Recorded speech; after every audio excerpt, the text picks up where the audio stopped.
Ebe anyị mere n'ụbọchị nke taata bụ iru ji ezi na eze ebe na Imachi Udala na vileji anyị bụ Osili dị n'Enugwu-Ukwu na okpuru njikọ ọka local gọọmenti Anambra steeti. Ọ ebe anyị na-eme gboo, ọ ebe ndị nna nna anyị wadebere anyị ka anyị na-eme maka ọbịa ọ dịzịa ka omenala anyị adanyụlụ ka ọkụ.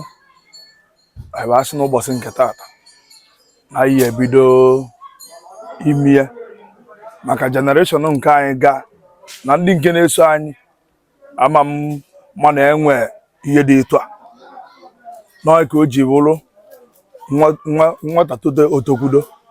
So onye ka anyị ji bụ asị n'ụbọchị nke taata na anyị amachi nyawa ụdala rụọ ji ezi zakwuo n'ebe like ọ na ị na-anya ya afụ ma ndị okenye sobe azanyawa ebe ụmụazị na-eto eto afụ yes na ọ bụrụ ihe big boy. So n'ọnya ka anyị ji si n'ụbọchị nke taata na anyị eme omenala anyị ka ụmụnne anyị ndị anyị tọ malụ like n'ụbọchị nke taata anyị machi ụdala. Ụfọdụ bịakwa na-ajụ ka anyị ji na-ama ụdala. Abịa na omenala Igbo a sị na onwe ihe agba ọdịbendị etu ndị si eme. N'Enugwu-Ukwu be anyị anaghị ama ụdala, anyị anakwa na-ele ụdala n'afịa. Onye Enugwu-Ukwu kụrụ ọ na-anakwa ego ụdala. So n'ụbọchị nke taa anyị machi ụdala. Ịbịa ọnụ ụdala na-agụka anyị ịbịa efu ka esi na-ama ụdala amacha anya wụ ụdala matuo ụdala onye ọbụla atụtụkọ ụdala.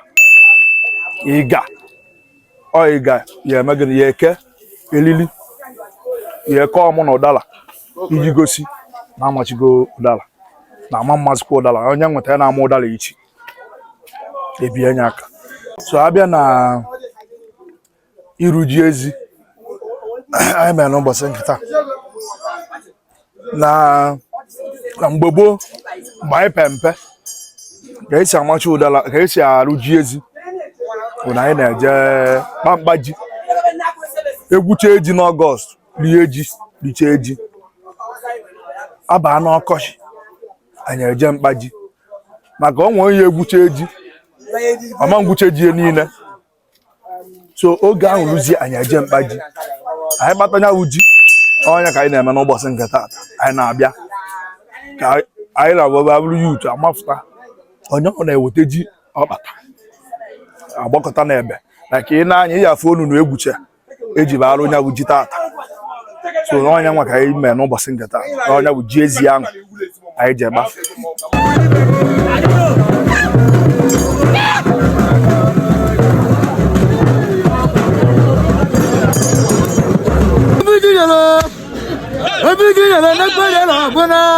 ihe gụje niile ụkara mba kegere mụ na ndị niile wu na ahụhụ ime etala abacha bịa ji n'anụ kedu ibe mmemme wuli tụtọ mmanwụ